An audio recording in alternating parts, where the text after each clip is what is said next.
Hi, we are the Stranger Nerds, Mitchell Lee, Tommy Grant, and Nick Izzo here with you on Jersey Nerds Productions and our Stranger Things watch along podcast thingamajig that we're doing continues as we soldier on through season 3.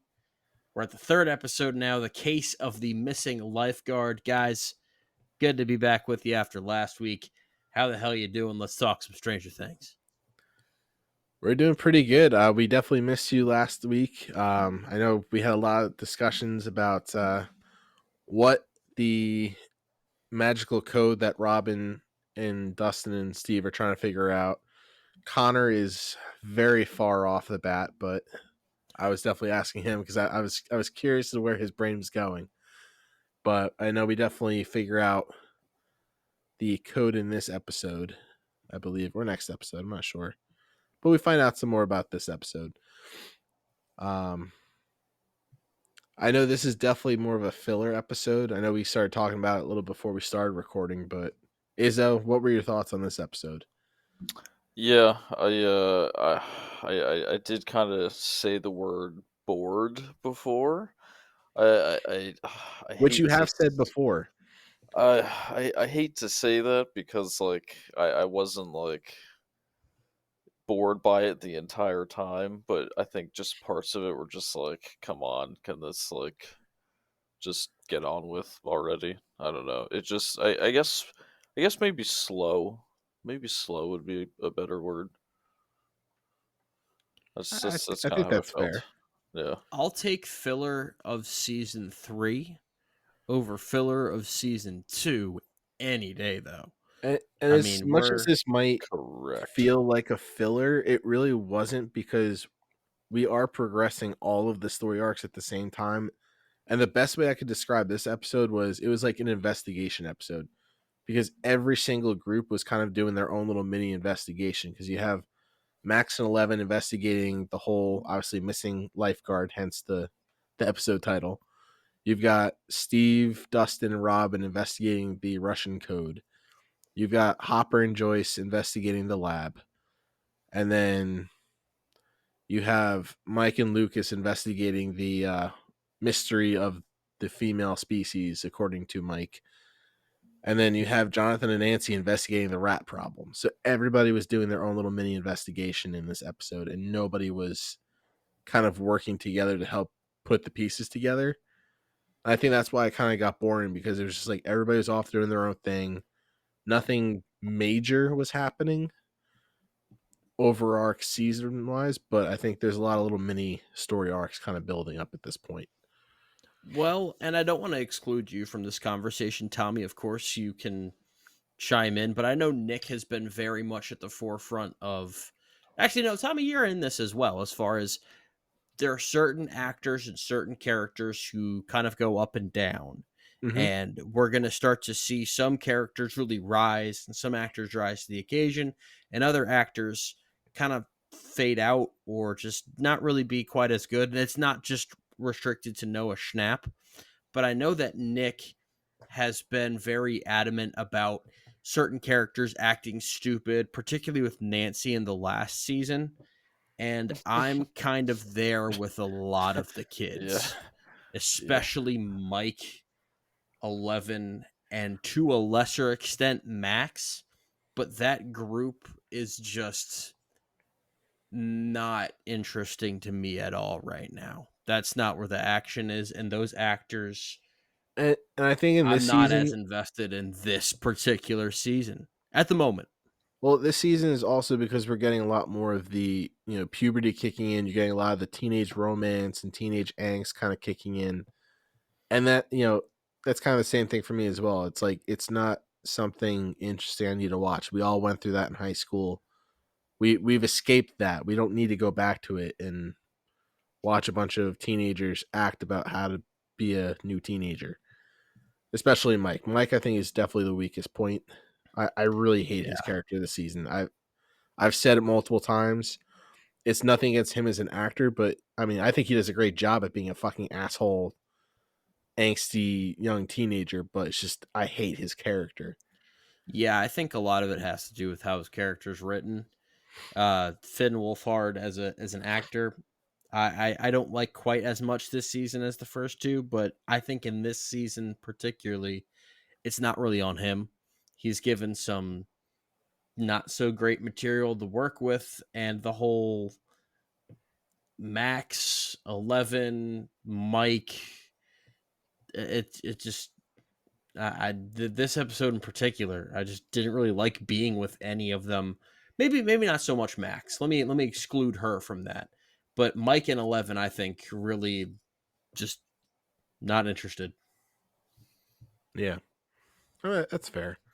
Yeah, it's like very like almost cringy in a way, where it's just like can we decide what we're doing here? Like, Yeah, it's in they're a just limbo period right now playing where it's like, playing this back and forth game of like, oh, like he likes me, she likes me not. Like it's just like they're playing all these mind games that don't need to be played, and you know I guess for teenagers that's like a thing, but it's just like ugh, like come on. Get out of that emotional hole. We don't need this right now. Right, exactly. And we're even getting a little bit with Hopper and Joyce. Like even Hopper's acting a little immature this season too, because you that get his doesn't react, and bother we'll me go as through it later much in the though. episode too. But you get him kind of, I would say, almost acting childish with the whole Joyce hanging out with Scott Clark and going, him being stood up. Like it's almost like he's back in high school too. He's like, you dished me for the nerdy kid. Like really, like that's what you're doing on your Friday nights instead of going on a date with me. And I started to I dislike Hopper a understood little it. bit I understood it because they made plans. He got excited. She He didn't said it show wasn't up. a date I though. understand. yeah. I mean, But he said it I wasn't a feel date. like that. Come on, yeah, not a date, my ass. I I feel like mean, they both understood again, what was going on. again, why are we playing these mind games of trying to read the other person? Just fucking say what you want and then just be clear. because because that's what I'm saying. Like they're almost acting childish because they had crushes They on each are. other in high school, but they never got together, and they're still playing the beat around the bush game. But that's something kids, and that's what I'm saying. Like they're acting childish, and they're not just being adults and saying, "Hey, this is what I'm feeling." They just Hopper gets drunk and just yells at Joyce for standing up for the nerdy guy and Yeah. playing with magnets. Yeah, it's like that, and because like so much has happened, it's like it just everything is just too weird. No. Yeah. I feel like they can't live normal lives.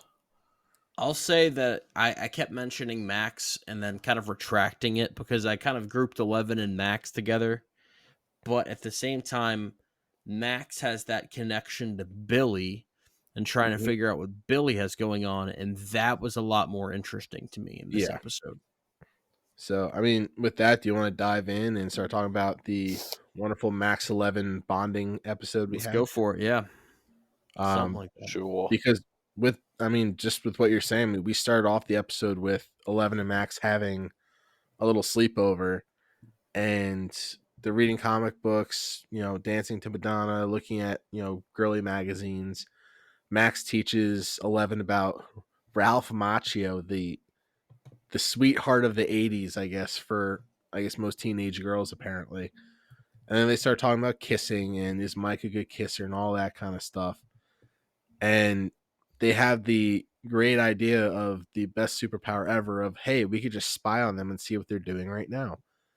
And I thought that was a great scene because we've never seen 11 really use her powers for just Fun. casual use. And Max is kind of what brings that bad influence to the table because obviously she's a little bit of a rogue. And I think that's a great part of her character that kind of breaks 11 out of her shell. But as always, you catch the guys just doing stupid shit at sleepovers. Mike and Lucas are trying to figure out what the hell Mike did wrong. And obviously, Mike, being a guy, thinks he's done nothing wrong and talking about how women don't think logically and just think with all their emotions. And the next, they're having a fart battle because, every kid at their own sleepover, we always had fart battles, as most people do. And they all just 11 just gets the full visual of like, oh my gosh, guys are so stupid. and just comes out laughing. And this is where I think Noah Schnapp really just exceeds at being a terrible actor, because he's just that mopey kid in the background, just like, guys, why are we talking about girls? I just want to play D&D the whole time. It's very, Yep. very one note, and he doesn't carry that one note well. No, and it's funny because every episode so far this season, that's all he's done. It's just, that's like his one line is like, hey, why don't we play D&D? Hey, can we play D&D? That's I all think that he was fucking just Noah says. Schnapp. Like, he forgot what his lines were, and there's like, fuck it, put it in the damn. They're going to be confused if he's not in it at all. I forgot my line. I'll just mention D&D. It'll be fine. Yeah. But it does feel like he's in a completely different environment, on a different script, in a different set than everyone else. It's Yeah, stunning. it is. But we also get a great scene with Hopper, which I love every time I see it, where he comes home, he's drunk, sees the door closed, thinks Mike's over, and just bursts in screaming, 3 inches! You And better just keep that damn door open. just the look of shock and confusion on his face when he sees Max in the room, like, oh shit, what did I just walk in on? Like, oh god, I'm a terrible father. Oh, yeah, go ahead. Close the door. I don't care. Yeah. Because he's like, oh, it's just a friend. Then he finally goes into relax mode. You just see him kick back out on the recliner, has some, I'm guessing bourbon. I couldn't tell what he poured into, but it's definitely some more alcohol. And just got the big, shit-eating grin on his face. And he's like, finally, Mike is out of the picture. Life is good. And that's all he's wanted. It's just some relaxation time. He's waited months to get it, and He has. I get it though, because I mean, Mike's annoying. That's literally how I've found him for most of this venture that we've went on through these episodes. Is just like, dude, just like, shut up. I I was know. going to Stop say, I get it when whining. my Like kids are you're just making out all the time. like he's just a whiner. That's just what he does. He just whines, bitches, and moans. Everything's a problem. It's just like, oh my god, And dude. it doesn't change. But do you like It him, doesn't though? change. Do I like him? The fuck you talking about? Do I like him? What do you mean? Yeah, you seem very complimentary. No, You not sure? a fan. Yeah. So we get Max and 11 creating a new game out of this because, of course, why not just spy on Mike and Lucas when you can spy on whoever you want? And they create basically a spy board of, basically it's a spin the bottle, but it's who we're going to spy on today. And we see the one I really wanted to see was Mr. Wheeler. I would have just loved a shot of him just snoring on the couch. We get enough of that, man. Well, Jeez. it's just funny. I thought it would have been a funny scene just to have him randomly, just like anyone you could have chosen. You just go for Mr. Wheeler and he's just like sleeping on the couch somewhere. Or we just see him doing some crazy shit that we've never would have guessed him doing. I But saw him in a movie. The guy that plays that Mr. Wheeler, I saw him in a really good movie I saw lately called American Fiction. And every single time I see him, I'm just like, aren't you supposed to be asleep in a corner somewhere? Are you supposed to be doing nothing and Yeah. contributing nothing at to the least story? it's good that he didn't get typecasted as a couch dad. No, he was giving an award at an award ceremony, which is like, all right, you're standing up, doing something. He's doing some public speaking. Not just Yeah. going, hey, every 5 seconds. I do think he did say that at one point. They're like, Ah, hey, like well, you can't take it he out of had him a chance, completely. but now he's back down the ladder. So they, with this little magical spy board, they land on Billy, of all people. And I just love how Max warns 11 of like, if he's with the girl, he could be doing some weird stuff. So like, just a heads up, you might be walking in on some gross shit. But what we get instead is we see 11 watching Billy drag Heather down into the steel mill. And we get a weird moment where Billy kind of senses Eleven's presence. And that's something we haven't really seen before in any of Eleven's visions, with the exception of the Upside Down monsters. So I was curious, Nick, what you thought of that scene, because it's definitely something that even caught Eleven's attention. Like, she was kind of caught by surprise that Billy sensed her watching him. I mean, that just kind of tells me all the more that, Billy is possessed by, and a more serious entity, I guess, if you will. Okay. Um, it definitely reminded me of from the What If show from Marvel, when the Mhm. Watcher, when Ultron finds the Watcher, like that. It kind of reminded me of that, because it's like, he becomes so powerful that he can sense like beings from another, like, dimension and universe. So in True. a way, like, I guess because Billy is possessed by the entity can kind of, you know, I guess, see things through Billy, I guess, if that makes sense. But Yeah, yeah, that makes sense. I definitely Now, was like, huh, like I didn't know that was an ability, but I do now. and I have one other gripe with this scene is 11 just witnessed Billy doing sketchy shit relative to the Upside Down with another, basically dragging someone to be fed to this monster. Why didn't 11 tell Hopper? Because I get it's like the whole, like, they're, she shouldn't be using her powers for this kind of thing, but like, she sees something that's off with someone who we know that's been involved in bad shit. Why wouldn't you go tell Hopper and saying, hey, we think Billy is murdering people and feeding them to this, creature from the Upside Down. Might be something to look into. It bothers me that they didn't say anything to Hopper, because that would have solved a lot of time and not had Hopper kind of running around town chasing Russians. That would have absolutely made sense. Um, I think they just felt the overwhelming need to do it themselves. So, because like they just, I guess they feel so much pride that, like, they want to just find out all the information, and that's why they end up going over to, you know find Billy.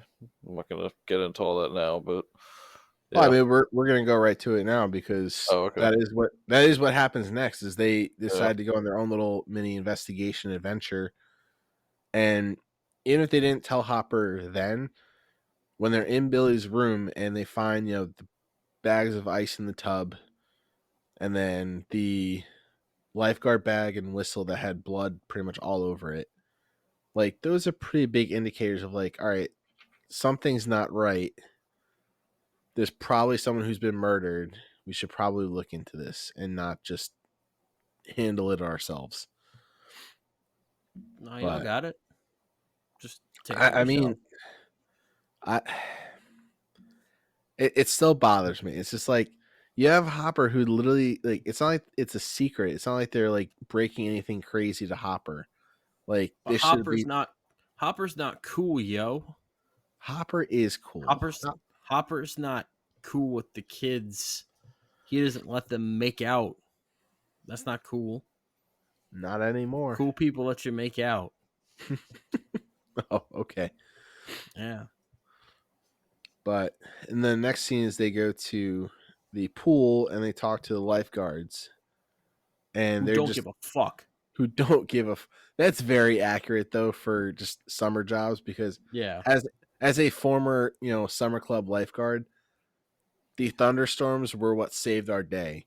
Is because we literally did not have to do anything. We got paid to sit there and tell people, nope, you can't go in the pool, and you just hung out until the storm was over. And if it got bad enough, you got sent home and you still got paid for the day. It was great. You got paid to tan, is basically what a summer lifeguard was. That was Sounds my. awful to me. I just burn, so Well, yeah, because you're whiter than white. you got the pasty skin. You gotta keep applying sunscreen, and eventually you'll tan a little bit. Either that or No, just get a really there nice there is. even layer of red. I'm not even that. I used to be like, oh man. Now I'm just like, I don't care. It is what it is. You just add more freckles. Yeah. I'm like And half then I and half. realized I got to a point where I'm like, oh, there's some women that are into that. All right, we can roll with this. Yeah, I mean, there's a person for everybody. And as a now engaged man, obviously it's proof. Aha. That's right. But I love the fact, not jumping too far ahead because it is relevant. I love the fact that they just go to her house and just like walk in the front door. They don't knock. They don't call in advance.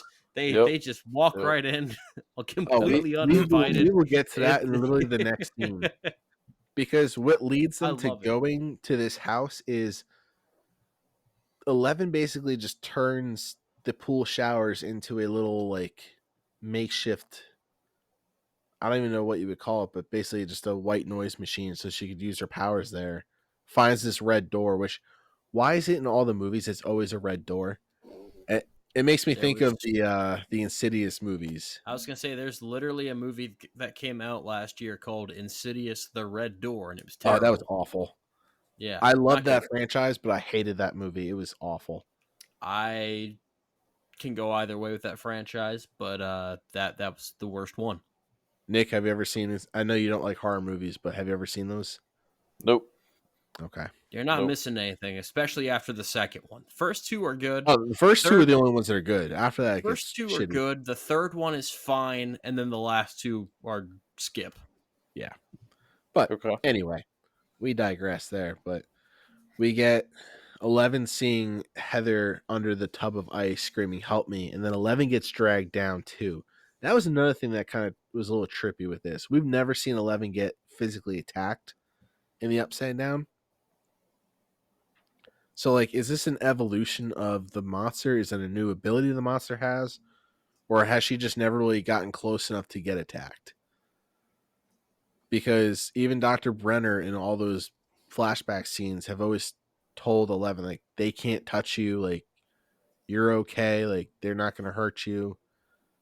Now we actually have her getting, like, physically dragged around. So that kind Yeah. of threw me through a loop. I think that is part of it is like the evolution of like what they're dealing with, I guess, so to speak. Like I feel like all the monsters and people that she probably visited with Brenner were maybe not as like, powerful as what they're dealing with now. So I think it's the evolution in that of like, it's a stronger foe. So they're Because just gonna we don't even see what deal drags with a lot 11, more. which is Yeah. the trippy part. And like Mitchell, I almost feel like if it's connected to the villain of season 4, if maybe if that entity is able to do those things, like they never explain what drags 11 around. No comment. I know. I don't want to potentially spoil anything, so I'm gonna leave it Yeah. alone. But so onto that, we get to the scene where they just waltz right into the household, don't even knock or anything, and just walk in dripping wet. Any mom would have been pissed off if you have two kids soaking wet just walking through the house, because they definitely have a little more of a high end, nicer lifestyle kind of house. And we see Billy being a charming, charming young man that we know he is not. And even Max has that just look of like she can tell something is off with Billy, but she's just in such denial. And like she even asked him, and he's just like all concerned about her. And just it was a great scene of just something's wrong, and it's just waiting for 11 and Max to kind of figure out what is wrong.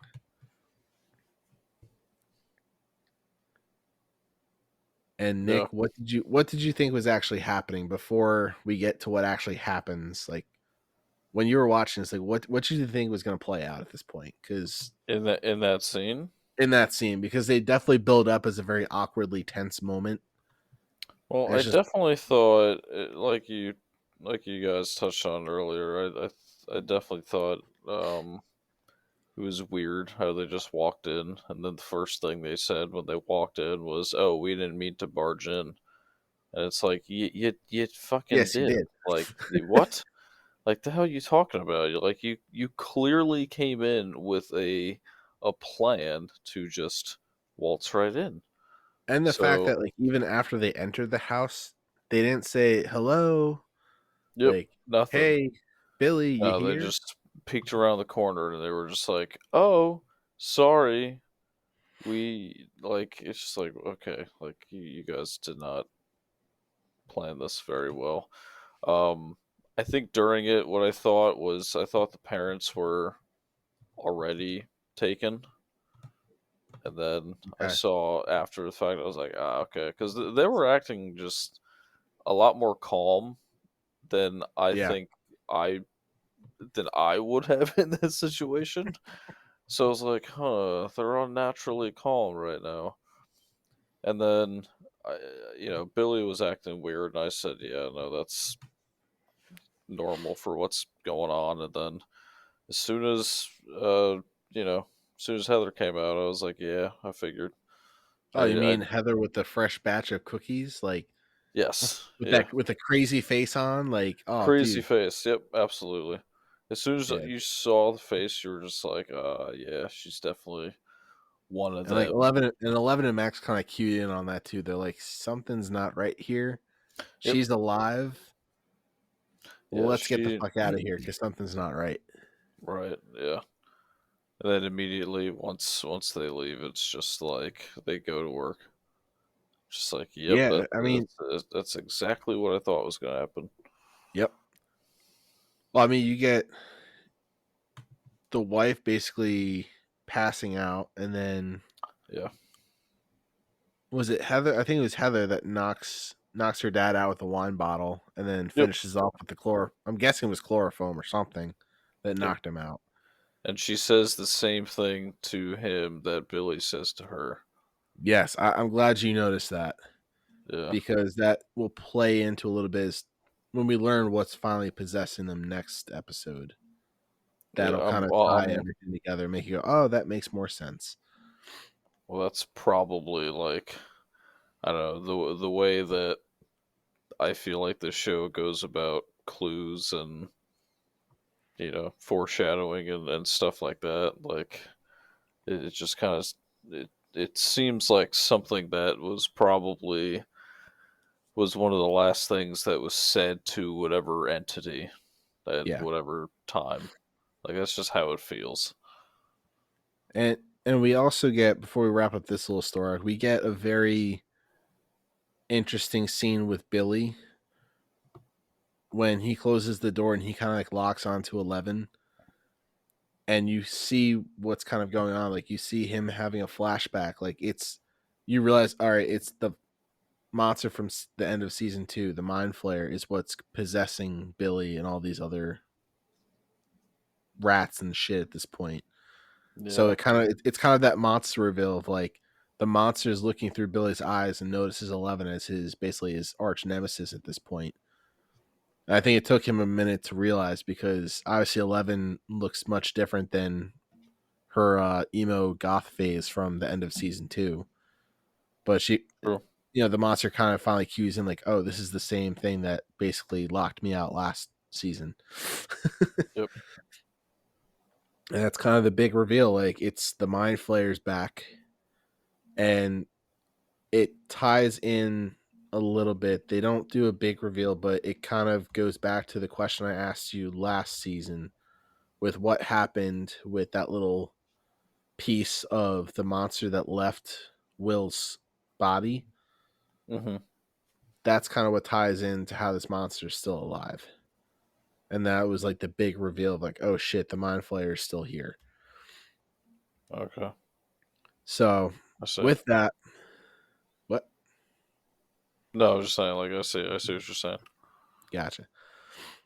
So now let's move on to the more fun, entertaining part of the episode, and that's the power trio of Dustin, Steve, and Robin. The amount of sarcasm and witty humor that comes out of these three is definitely what keeps season 3 alive and entertaining for me.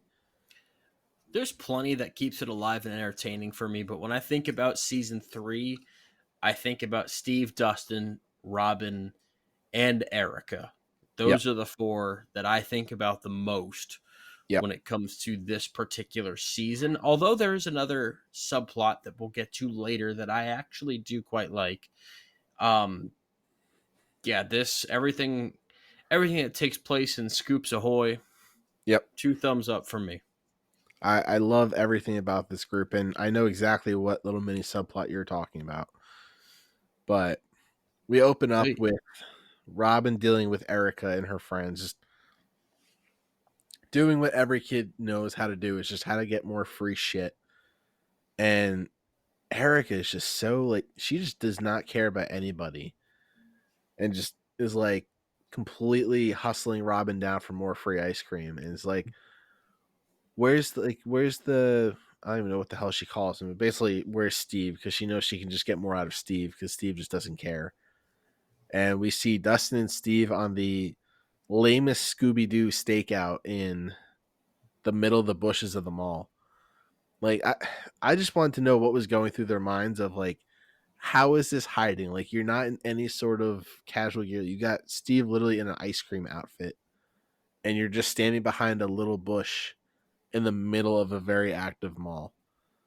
Like, how are you hiding? Like, what was the mindset of like, this is the place we're going to choose? They're hiding in plain sight. Duh. Clearly, like they have their binoculars and everything.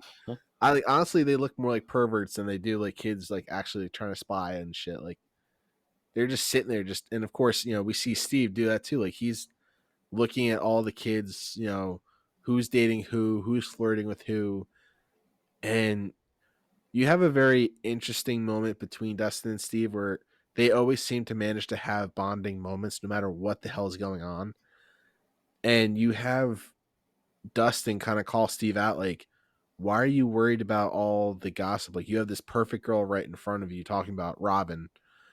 And Steve starts listing out all these, bullshit high school reasons of why he's not interested in her. It's like, she's a dork, she's in the band, she did drama club and all these things. And I really like how Dustin kind of pulls the big brother move of like, wouldn't you rather be with someone who you actually enjoy being around other than just popularity? Like, Steve is still just, he peaked in high school, he's and we stuck see in that that high continue. school. Yeah.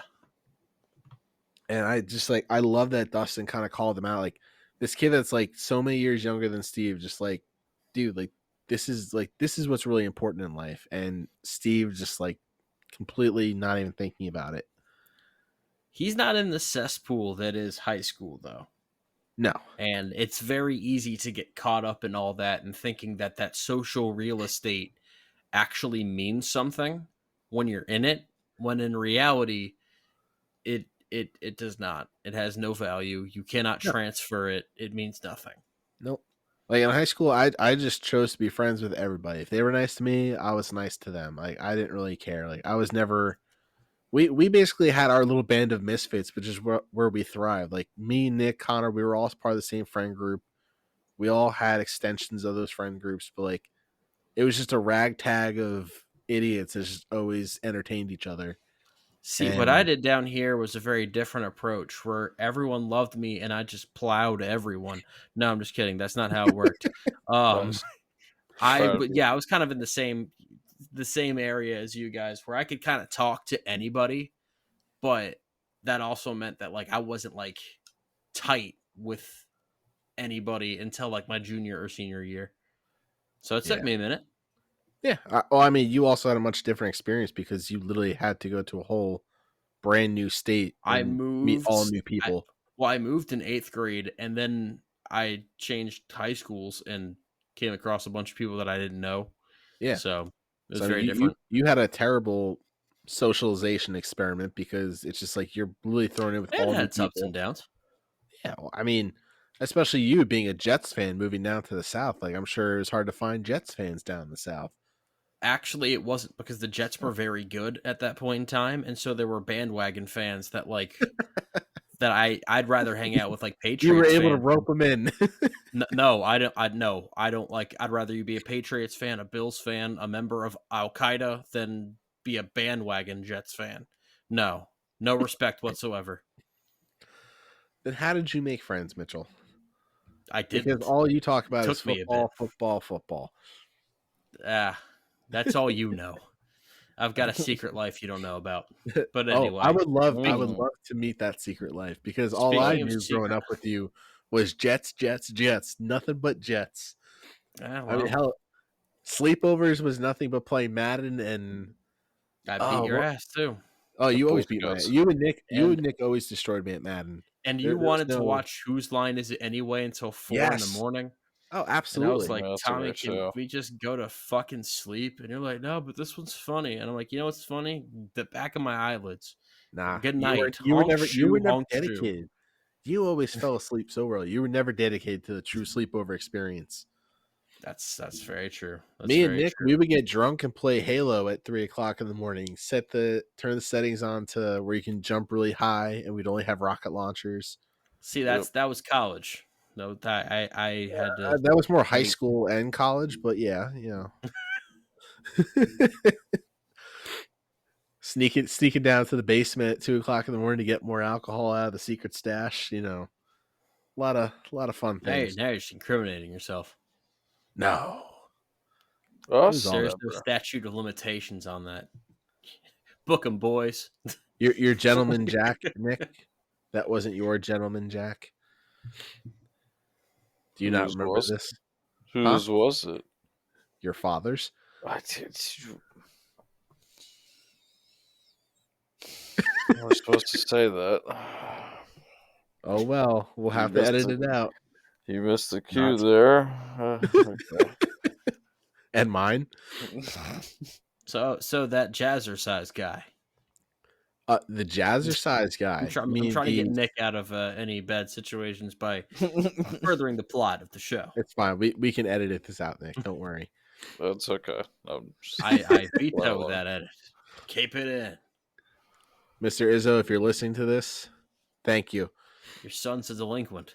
he already knows. You have to Yeah. remind him. So back onto the plot. We have Dustin and Steve spot what they think is the top secret Russian, the tall blonde dude carrying a duffel bag. And yes, it turns out to be a jazzercise exercise instructor. And I love the look on Steve and Dustin's face when they realize, like, oh, this is not who we thought it was. And also, it's just not going to be as easy to point these people out as we thought it was going to be. We thought, hey, we're doing really good with this. And it's funny because it's almost a little play on stereotypes. It's like you are literally looking for a stereotype in a mall, and it could just be anybody. I mean, obviously we know spies are meant to blend in. It could have been a person that was standing right next to them, and they would not have known it. It could have been that guy. It could have been. Maybe Maybe his side job as a spy is literally jazzercise. Maybe that's his dream career. Got hobbies. It's his dream career, and he's doing it on the side while he's doing spy shit. There you go. I mean, We don't that's know. a good cover, to be Right? honest. No one would expect it. Like, the back of that boombox is definitely the football for a nuclear weapon. It's just hidden in plain sight. But we have the more important part of the story now with Robin, who gets a little delivery at some point for the ice cream store. And she notices the symbol on his jacket, and it's a link symbol. And I really wish Connor was on for this episode, because I've been asking him every episode so far, what do you think this code means? And he just gives wild answers because, I mean, obviously with this code, like, who the fuck would have known this is what the code meant? I remember watching this for the first time and just trying to figure out what the hell that Russian code meant. And Robin quickly puts it together after that and realizes that the Lynx Transportation Group is bringing stuff to the mall. at 8:45 because the clock arms are blue and yellow. So the whole when blue and yellow meet in the west, 8:45, and then the other part of the code refer to the Imperial Panda restaurant and the Kaufman shoe store. It would be between those two stores, and it kind of puts it to hold together where the basically the Lynx Corporation would be delivering a package at this time in between these stores. And we then shift to nighttime where it's storming out, and it's not very safe, but they're all up on the roof with binoculars just watching. And we see a bunch of armed guards, which is obviously definitely something you would not see at a small town mall at 9 o'clock at night. And we see a bunch of Russians delivering packages, and Steve decides that he wants to take the binoculars from Dustin.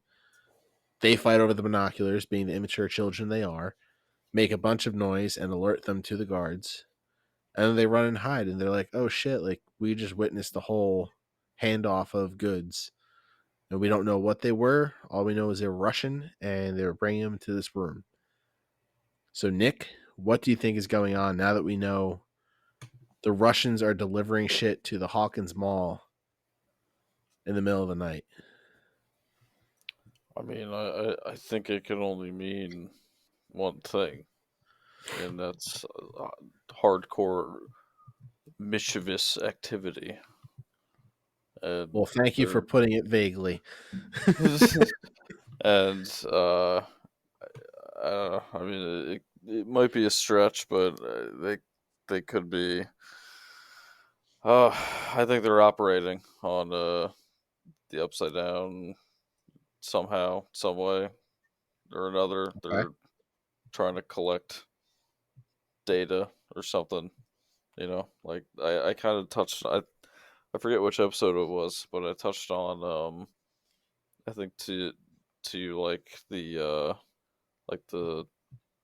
Phantom Zone or whatever it was from Fantastic Four, like, you know, like the longer Yes, yeah, I didn't Doctor remember Doom is mentioning on that. that. Like I feel like that's kind of in a similar fashion, like what I guess maybe they're trying to do is, like, you know, the more they collect, the more that they try and do So, stuff, like so do you the more think that they're they can. operating at the mall, or are they using the mall as like a just kind of an in between spot? They're using it as a in between spot, I would think, Okay. because if it's, you know, if that's where the package is, I'd also like to think, like, in a similar fashion when they were talking about the vines from last season and like the Nexus and shit. Like, that's kind of how I think of this. So I would think the mall's probably like the Nexus for, you know, whatever's going on. Okay. I'm gonna have to ask Connor the same thing when he finally goes to watch this episode. But with that, we'll move on to Hopper and Joyce, and we kind of touched on this already with them having, I guess, relationship issues at this point of just trying to figure out. They're kind of beating around the bush. Hopper is pissed off at Joyce when he finds out that she was just hanging out with Scott Clark the night before, and that's why he was stood up. And we get this little childish interaction from Hopper, who's just still kind of hungover, but just kind of pissed off, and just doesn't want to listen to what Joyce is trying to explain to him, and just keeps going like, you're just making stuff up now because you just don't want to move on. And it is partially true, but I mean, Joyce hasn't moved on yet because she still is upset about Bob, which we've seen a few times so far this season. But Hopper is definitely settling in a little bit more because in his mind, he thinks everything is done. And he does mention it to her when they do go to the lab to kind of investigate, where they have another little heart to heart moment where he kind of talks about like he wants her to feel safe in this town. Like he's not just sitting around doing nothing. Like he basically was in charge of shutting down the lab. He tells her like I was there when they closed the doors. Like the lab is shut down. Nobody's in there. He's been keeping tabs on it, and they break into the lab basically for Hopper to prove to Joyce like nobody's here still. And then what do you know? We see the security cameras moving around as they're going through the hallways. And what do you know? Good old Grigori shows up and they have a little standoff, and Hopper gets his ass whooped. So, Nick, how'd you like that fight? And Mitchell, what were your thoughts on that fight? Because Hopper, as we know, has always kind of been a little bit of a rogue, not a very good fighter, but damn, he got his ass whooped this time. Yep, yep. You couldn't have said any better. Yeah, he definitely got his ass kicked. It kind of reminded me of, when Hulk goes to fight Thanos at the start of like Infinity War, and like you think like he's Hopper's about to get him, like he's about to do this, and then yeah, no, he And gets a like, few good hits in, but yeah, and to be ultimately, fair though, too, like Hopper got taken by surprise, because you get that kind of great scene where we have the lightning going in the room, the flash from the lightning, and you just see Grigori standing behind Hopper, and that's when you go yeah. like, oh shit, like Hopper's gonna get killed, but thankfully he doesn't kill him, which I was also kind of surprised though too. Like Grigori, like we know is a very violent person. He is not afraid to kill. So I'm kind of surprised he didn't kill Hopper, because now he's got law enforcement literally looking for him. That's what I'm wondering. Why is he? And I know I've seen it, but I don't remember every single intricate detail as Mm-hmm. to why he's not dead. But also, I think that your comparison is very fair as far as it being like the Hulk at the beginning of Infinity War against Thanos, where it's just like a fight that you think might be like a long fight, and that's over quick.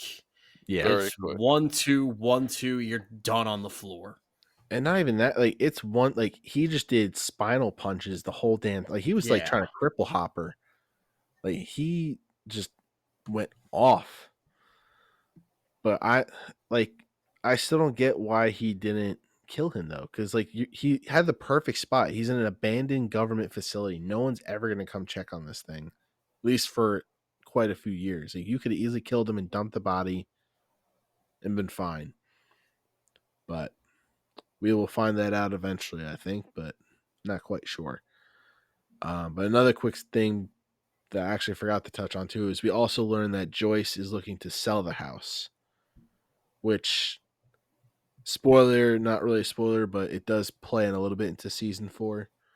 But we find out Joyce is selling the house, which will definitely be a factor for splitting the party, because obviously that would mean Will would be moving with her. And Hopper does try to convince her to stay, but it's not going to work. So, any other final thoughts for Hopper and Joyce, Mitchell and Nick, before we move on Mm, to I don't think so. worse and worse things, being Will the Wise? Ugh. oh It'll be a quick conversation, don't worry. yes, But please. it's worth talking for the emotions behind the group, because as we've seen, Mike and Lucas obviously have/had girlfriends in this season. They're growing up into, what teenagers are, and we have Will kind of seizing the moment of, holy shit, I've got two of my friends here. There's no girls around. We have a guy day, and what he wants to do is what he's been asking for all season, is playing D&D. And we see him basically wake them up, which was kind of a dick move, in his little costume, just saying, all right, let's do it. He's in full character. And this is where I'm going to make fun of him even more, because Noah Schnapp can't act. But now he's acting as a character who is now acting as another character. And the acting doesn't get any better. So, Mitchell, your thoughts? Yeah, no, this is a terribly acted scene by Noah Schnapp. It's not very well written or played out either. It's just uncomfortable to watch, and It's Noah Schnapp trying to act excited, and there was no emotion behind it. they put him in a bad situation, and he handled it worse. Yeah. So, And it's funny because I feel bad for Will, because Will has had the worst couple years in terms of childhood, and he's been possessed. He's been stored in the upside down for a week. He hasn't really had much of a childhood, and I think he's still just clinging to the fact of I haven't gotten to hang out with my friends, like just my friends, and doing our old stuff. And he's just clinging to that. And Mike and Lucas are obviously, doing other things and focused on other things. And we see that because Will and Luke, Mike and Lucas basically play out his entire campaign in a tire of like 30 seconds and like, yep, we won. Like, all right, we're done with D&D now. And Will just gets pissed off and just leaves all upset. And I felt bad for Will because it's just like he just wanted to hang out with his friends, do stuff like they used to. And Mike and Lucas just wanted nothing to do with it. And it's kind of a dick move on their part too, though, because it's like, I mean, when we, growing up, like if we were all hanging out together, like we took advantage and just that was our guys' day. Like we hung out, played video games, did stupid shit. Like we took, we hung out. We didn't just ignore each other and talk to girlfriends the whole time. Like it was kind of a shitty move on Mike and Lucas's part. Yeah, I definitely went, I think, both ways with pretty much like how that entire scene and like when he leaves plays out, because like I get both of their sides. Like I get Will's side and the fact that like for the last like you know 2 seasons, 2 years, whatever time like that is, like he pretty much lost like all of the time he had with his friends, and like Yeah. he didn't really live a normal life. So Yeah. he didn't really get to move on, but all of his friends have, and now that I think for him it's like now that he's quote back to like normal, it's almost like I don't want to say his friends don't care, but it's like now that he's back to normal, they're just on to other things. Yep. Um, so I think like Mike is correct in saying like, oh, like, did you think we were just gonna play D&D for all our lives? Like, he's correct in that. Did he have to say it in such like a dickish way? No, but I did feel a percentage of him was correct on that. Like, yeah, like eventually, like you're gonna not play D&D, for every day. Yeah. But I guess I had a question too of maybe to you guys. I don't know if this like plays into anything, but the way that Mike emphasized like it's not my fault you don't talk to girls, like the way he said girls, does that imply like is he implying that like he's gay or something? Did I miss So something? Mike actually said don't like girls, not don't talk to girls. He Oh, he okay, don't like specified, it. Yes, sorry, my bad. but it it's I guess it's a spoiler, but not really a spoiler. It's nothing behind it, but it was like something a lot of people thought about after this scene was like, is Will's character supposed to be gay at this point? And I know the Yeah, it directors was the have it was the even, way that he said it. It was just yeah, like it's not my fault you don't like girls. I was just like, and why'd you it say it like that? does. There is a moment in season 4 that kind of confirms it for everybody Mm-hmm. that Will, I believe, is supposed to be gay at this point. Mm, Um, but before season 4 coming out, this was the only hint of it. So it was kind of like up in the air of like, was it just poor wording or is that what they're implying? But gotcha. overall, yes, I believe Will is supposed to be gay, but it's still, there isn't much contextual evidence to really say yes or no. But yeah, it's not much of an answer, but that's all we really Yeah, have to go off of. I'm sure they might gotcha. touch on it in season 5, but I don't think it's a very important part of the No, it's story it's arc. not. It was just the way that like that Mike emphasized it, like when he was trying to justify his point. It was just And it to me, also it was hit, just more of like, why did you say it like that? But also yeah, like you guys touched on it, almost every episode we do is that Noah Schnapp when he's acting the scene out and he's like doing like the body twitching and he's like fake crying at first before he actually cries. Like that entire part just had me cringing. I'm like, dude, like, ah, come Yeah, on, do it and better. that's where great scenes fall short, because I'm sure if it was a different actor playing Will, that would have been a much more heart-wrenching scene than it was. Well, of But course he has to ride the bike in like the rain. Like wasn't it raining when you left? oh, it was Some- pouring out. It was Yeah, so the whole pretty much yeah, second half of the dramatic episode, effect. it's a massive thunderstorm out, because you have Max and 11 arriving at Billy's house, Billy with the thunderstorm. You have Right. Dustin and all them on top of the roof in the thunderstorm, and we'll shortly see Jonathan and Nancy doing stuff in the thunderstorm. But yeah, it's all the same night, and he rides off. Mike and Luke is finally kind of coming to their senses. They go after him, but we get. I would say this is probably the only good scene with Will in this episode, where he's in Castle Byers. He's looking at all of his kind of childhood stuff and just starts kind of breaking down, calling himself stupid, and then he just takes the baseball bat and just completely destroys Castle Byers, which I think was symbolically was supposed to kind of be showing him basically destroying his inner childhood and moving on with his life, because that's what he thinks he's supposed to do now, because all of his friends have. I disagree. I thought it was overblown. Why do you think that? It's raining, and no, it was stupid. Well, I thought it was too you much, you just don't have a heart. too on the nose. Well, they had to do something with this character to kind of just No, they don't stand. kill him.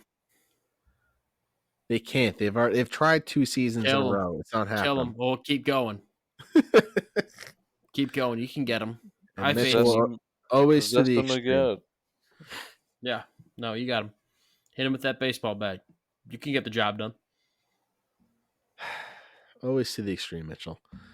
But anyway, so after he has his little breakdown, destroying everything, he gets a little tingle on the back of his neck, realizing the mind flayer is back. Mike and Lucas arrive just in time. Turns around and he goes, "He's back." Nice little Harry Potter reference of when Voldemort Voldemort. comes back, and everybody's, "He's back." And we move on to the final duo of this episode, and we'll wrap this up quickly.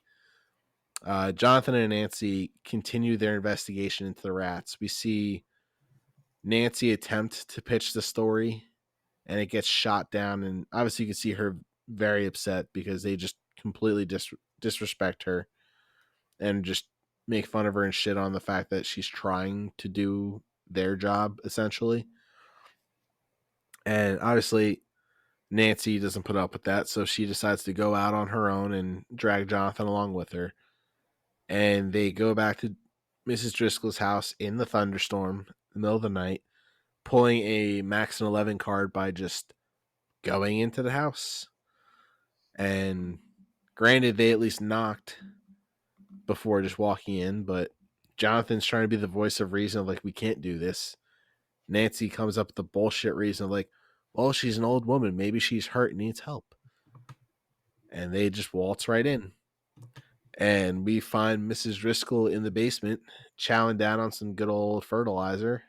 Got that Look crazy look in tasty. the eye. Look tasty. Any good thunderstorm midnight snack, some good old fertilizer. It I like gets a the blood little. pumping. I like a It's little tasty. honey. Yeah, I like a little honey with my fertilizer. Makes it go down a little nicer. See, I'm more of a Tabasco sauce kind of guy. That's I fair. feel like that would be a good combination. I respect that. But that's how we end the episode, with crazy Mrs. Driscoll with the wild eye. And yeah, that was an interesting way to end the episode. So with that, Mitchell, Nick, did you have any other thoughts on the little Driscoll incident? Nick, what do you think is going on with Mrs. Driscoll at this point? Because Um, definitely a big turn from the sweet Mrs. Driscoll we saw earlier in the previous episode. yeah. So, I don't know. I mean, the way that I kind of see it right now is like I guess the mind flayer is like not only possessing, like Billy and Heather and now the parents and all that, but I don't know. I guess like to me, it's like now that Mrs. Driscoll's just like eating a bunch of fertilizer, like she's clearly on, possessed to some degree, but I don't know if she didn't say any words, right? Like she just gave him a look. Nope. She was definitely mumbling something or like kind of So crying something, but it was anything verbal. like she didn't look like she could have acted in the same manner as like Heather. So I don't know. To me, that's like, are there variants of possession now? Like you have, you becoming what you are from the rats, and now like, you know, becoming what you will be if like Billy captures you. I don't know. That's kind of just the confusion that goes on. It's just like, the fuck is this? But yeah, that's about all I got. Okay. Well, then, Mitchell, if you have nothing else to say, let's move on to some ratings. Let's do it. So, I will kick it off. I'm going to give this episode a 8.1. Enjoyable episode, but again, like we mentioned, it's more of a it's what season 3 filler is supposed to be. It's nothing bad or not.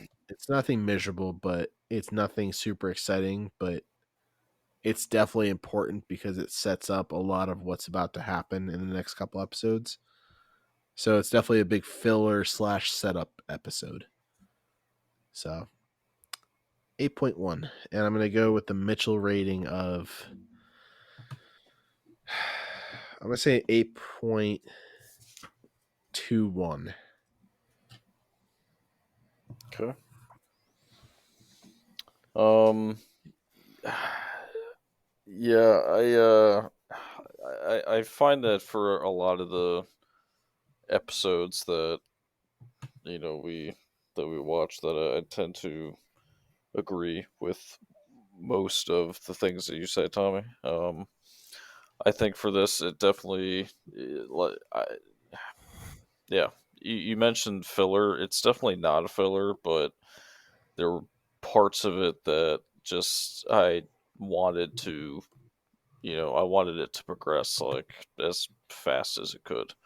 Um, but I do understand like there were parts of it that like definitely set up what's to come, like the part with like Heather's parents and Billy and all the other stuff. So I'm gonna give it a 7.9 for that reason.